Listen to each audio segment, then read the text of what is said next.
জুমার দিন অন্যতম একটা আমল হচ্ছে অন্যতম আমল, সেটা হলো জুমার সলাতের জন্য, ভালো করে শোনেন, জুমার সলাতের জন্য আগে আগে মসজিদে যাওয়া। আমরা কি করি, প্রথম রাকাত হয়ে গেছে, দ্বিতীয় রাকাতের শেষ বৈঠক বাকি আছে, দৌড় দিয়ে মসজিদে যান। অনেক মুসল্লি দেখবেন জাস্ট নামাজটা শুরু হওয়ার আগে আগে মসজিদে ঢুকবে, অথচ নবী সাল্লাল্লাহু আলাইহি ওয়াসাল্লাম বলেছেন, জুমার দিনে কেউ যদি সকাল সকাল উত্তম রূপে গোসল করে, উত্তম রূপে গোসল কোনটা এটা জানেন তো?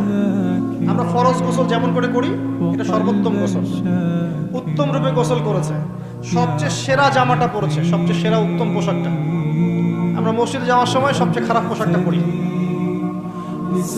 যদি দেখা যায় মানে পলিটিক্যাল নেতা দাওয়াত করেছেন, সবচেয়ে সুন্দর কাপড় পরে গেল, আপনি আল্লাহর সাথে মসজিদে দেখা করতে যাচ্ছেন, কেন সবচেয়ে নোংরা জামাটা পরে যাবেন? আপনি সবচেয়ে উত্তম পোশাক পরে যাবেন। দলিল দিব, ওই যে হাদিসে জিবরিল, জিবরাইল আলাইহিস সালাম মসজিদ নববীতে আসলেন, এসে নবী সাল্লাল্লাহু আলাইহি ওয়াসাল্লামের হাঁটুর সাথে হাঁটু লাগিয়ে বসলেন।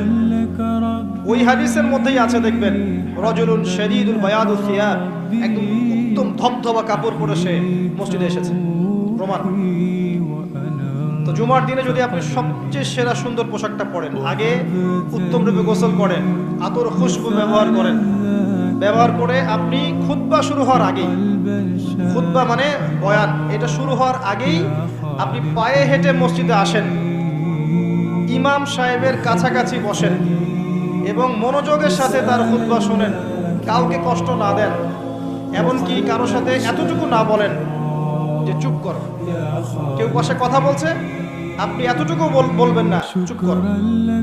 সাহাবায়ে কেরাম হাতের মধ্যে পাথর রাখতেন, ছোট ছোট, যদি দেখতেন কেউ কোনো জরুরতে কথা বলছে, পাথর নিয়ে ঠেলে দিতেন, মুখ দিয়ে বলতেন না, চুপ করো।